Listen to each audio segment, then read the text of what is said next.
dari masyarakat sekitar, tokoh masyarakat, tokoh pemudanya juga ada hadir waktu itu, dan syahadat seperti biasanya gitu. Jadi walaupun COVID tetap gas. Assalamualaikum warahmatullahi wabarakatuh. Balik lagi di Masjid Generation Podcast with me Fadil Iksan di sini. Di podcast kali ini kita kedatangan tamu spesial nih, jauh-jauh dari negeri tirai bambu. Kita kedatangan Koh Kisko. Coba disapa dulu Koh. Assalamualaikum warahmatullahi wabarakatuh. Semoga pada sehat semua ya, Bang Iksan juga ya. Alhamdulillah. Masya Allah. Nih kita mau ngulik-ngulik sedikit nih tentang latar belakang Koh Kisko. Apalagi Koh Kisko ini kan mu'alaf ya. Tapi sebelum kita masuk pembahasan situ, dengar katanya pernah tinggal di Cina nih, benar nggak sih? Pernah. Itu berapa lama tuh di sana? 5 tahun waktu itu. 5 tahun? 5 tahun ya.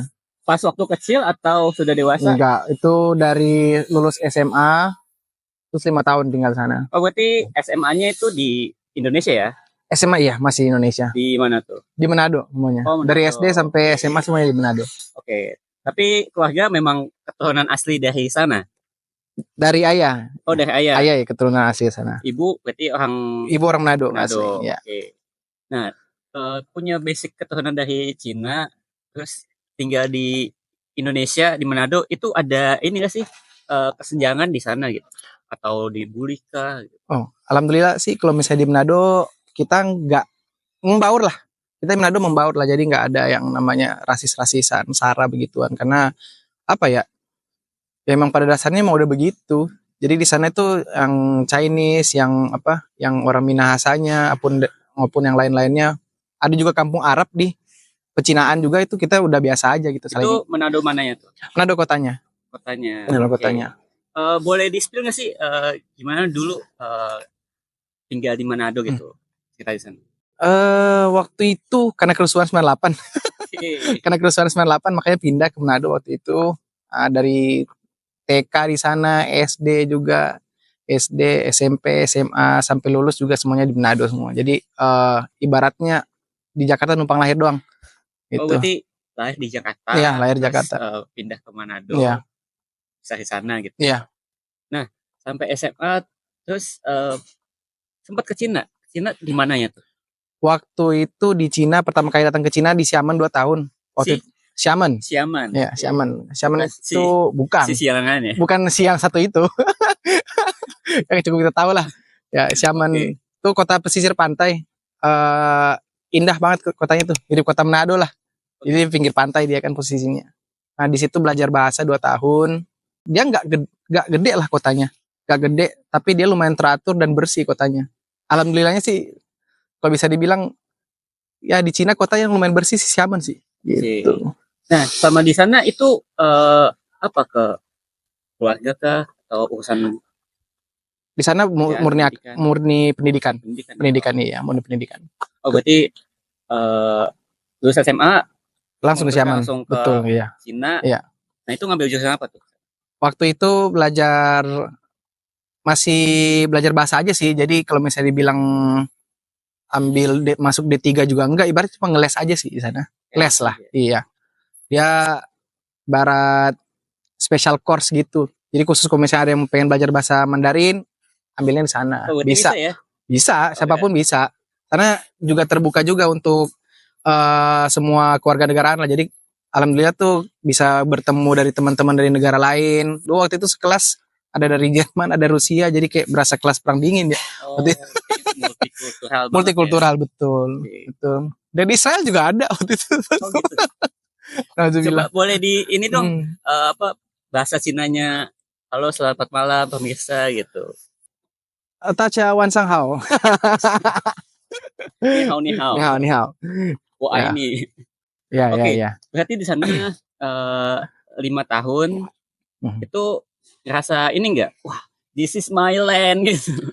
Inilah kampung halamanku karena semuanya sama kayak.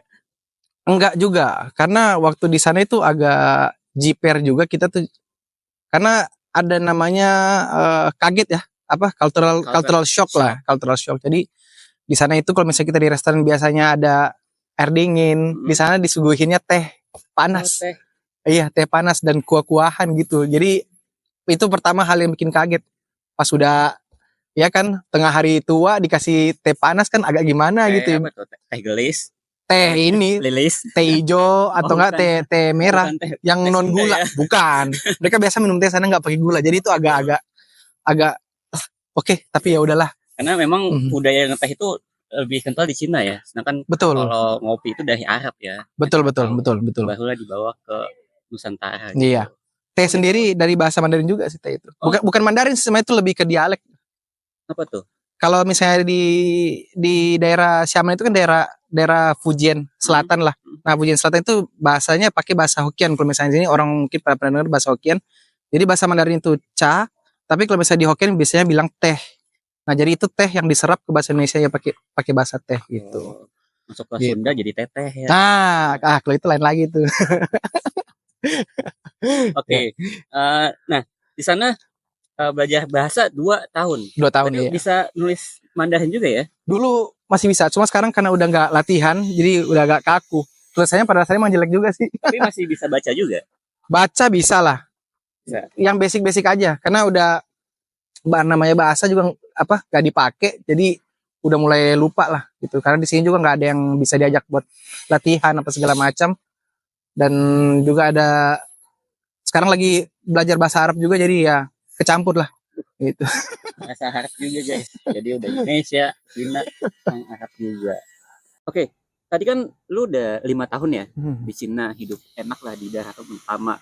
Yang jelas-jelas Cina itu ya negara maju, Ya. lebih maju daripada Indonesia. Ya. Tapi kenapa milih untuk pulang lagi nih ke Indonesia?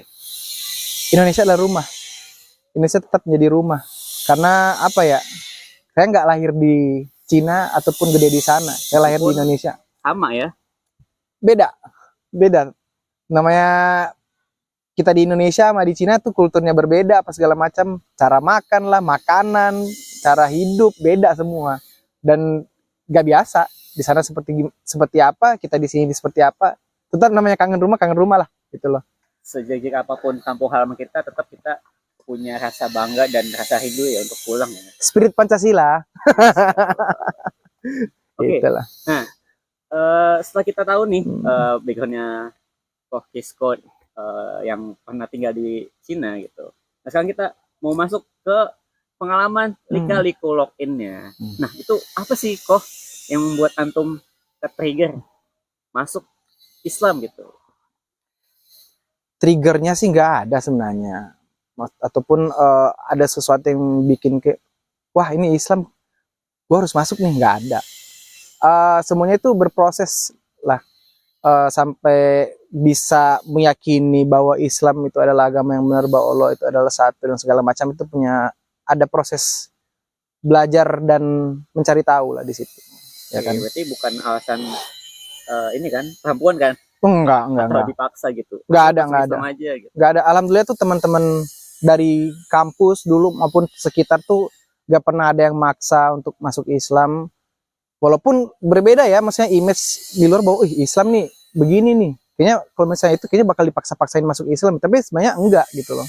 Teman-teman mendukung, maksudnya kalaupun ada yang pengen ditanyakan, mereka ngejawab semampunya mereka gitu loh. Tapi kalaupun kayak lu harus masuk Islam, nggak ada.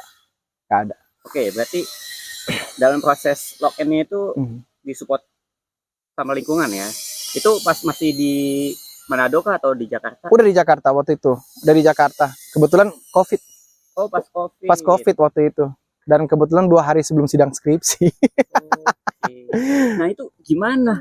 Kan COVID lockdown dong di rumah kan, stay at home. Nah, itu gimana prosesnya untuk mu'alaf? Apa by Zoom kah atau gimana? Waktu itu tetap di musola Al-Ma'mur Kebun Kacang. Sekarang udah jadi masjid alhamdulillah. Waktu itu juga ngumpul orang-orangnya dari masyarakat sekitar, tokoh masyarakat, tokoh pemudanya juga ada hadir waktu itu, dan syahadat seperti biasanya gitu. Jadi walaupun COVID tetap gas, yang namanya dakwah mah tetap gas terus. Alhamdulillah waktu itu juga nggak ada yang positif juga lah. Gitu. Dibimbing oleh lingkungan masyarakat sekitar ya. Betul. Waktu itu dibimbing. Saat syahadat, orang tua tahu nggak? Bye.